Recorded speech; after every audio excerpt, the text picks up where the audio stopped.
सन्माननीय विचारमंच आणि विचारमंचावरील सन्माननीय आपल्या क्लासेसच्या संचालिका आदरणीय जाधव मॅडम, रुपनर मॅडम, आदरणीय देशमुख सर, कुलकर्णी सर, तट सर.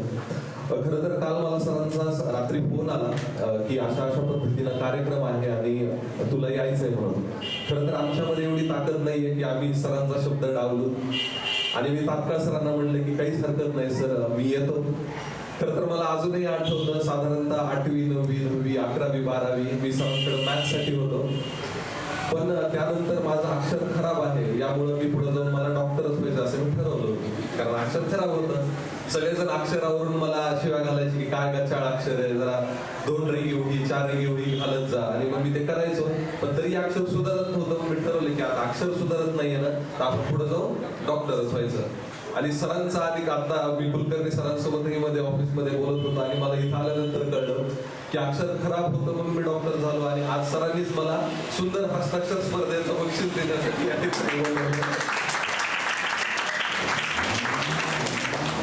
खरं तर मी सरांचा आणि ऍडव्होकेट माधव जाधव सरांसोबत सुद्धा मी बरेच वर्ष सामाजिक कार्यामध्ये वगैरे काम केलेले, त्यामुळे त्यांचा प्रवास, सरांचा प्रवास मी अतिशय जवळून पाहत आलेलो आहे. आणि ज्या पद्धतीनं ते पिढी घडवतायत आणि त्यातलंच मी मला वाटतं की काही वर्षांपूर्वी तुमच्यामध्ये तुम्ही जसं बसलाय तसंच आम्हीही काही काळापूर्वी बसलेलो असायचो.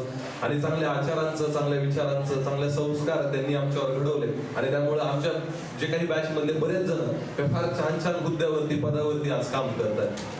खरं तर सरांनी सांगता सांगता म्हणले की जवळपास आपल्या क्लासेसला आता 25 वर्ष होत आहेत. सातत्यानं सारखं दर आठवड्याला परीक्षा वगैरे घेत राहणं हे फार महत्वाची गोष्ट आहे. त्यामुळे मला एक छान गोष्ट आठवते, कारण तुम्ही 3री ते 8वीचे विद्यार्थी, त्यामुळे आपले लहान असलो की आपल्याला गोष्टी आवडतात है ना. तो आज मी खास तुमच्यासाठी एक गोष्ट आणली की ज्या पद्धतीने हे सारखं वेगवेगळ्या स्पर्धा होत आहेत ते नेमकं कशासाठी होत आहे. तर एक जंगल होतं आणि त्या जंगलामध्ये इतकी भयानक आग लागली. आग लागल्यामुळे त्या जंगलामध्ये जे काही प्राणी राहत होते ना, ते आग लागली म्हणून सगळेजण सैरावयाला पळायला लागले. आणि पळत असताना एक चिमणी होती, ती मात्र काय करत होती, त्या जंगलाच्या बाजूलाच एक तलाव होता आणि त्या तलावामध्ये ना पाणी होतं. ते पाणी आपल्या चोचीमध्ये भरायचे आणि त्या आगीमध्ये टाकण्यासाठी काम करत होती.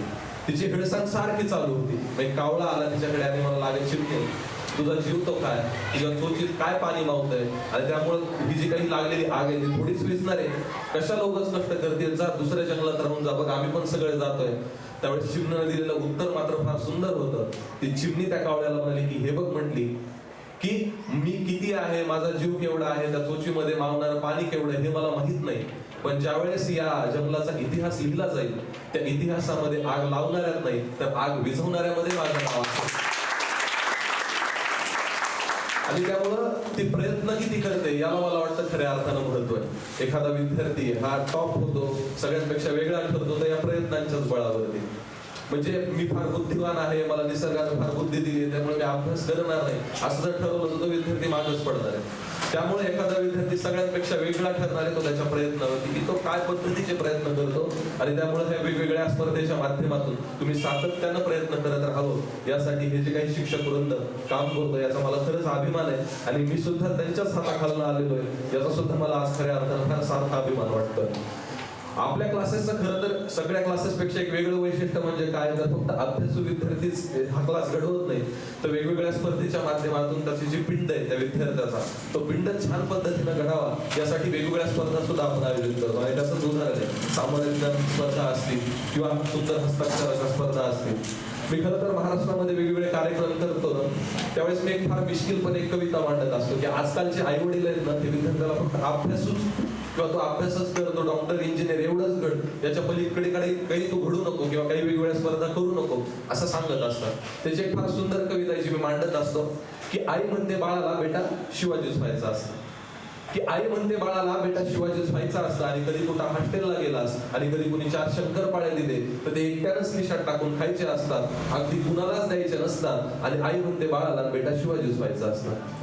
आई म्हणते बाळाला बेटा शिवाजीच व्हायचं असतं. आणि कधी कुठं सहलीला गेलास तर एसटीच्या अगदी मधोमध बसायचं असतं, पुढनं ठोकलं मागणं लोटलं तरी अगदी सुखरूप बसायचं असतं. आणि आई म्हणते बाळाला बेटा शिवाजीच व्हायचं असतं. बाजूला बापही उभा असतो, बापालाही चेव येतो, बापही म्हणतो की हो बाळा, आई म्हणते ना ते अगदी बरोबर आहे, बाळा तू शिवाजीच व्हायचं असतं. आणि कधी कुणाच्या कार्यक्रमाला जायचं नसतं, गेला असतं कधी सहभागी व्हायचं नसतं, एकट्यानं मागं बसून फक्त एकट्यानं फक्त ऐकायचं असतं आणि बापाही म्हणतो बाळाला बेटा शिवाजीच व्हायचं असतं. आईला परत शेव येतो.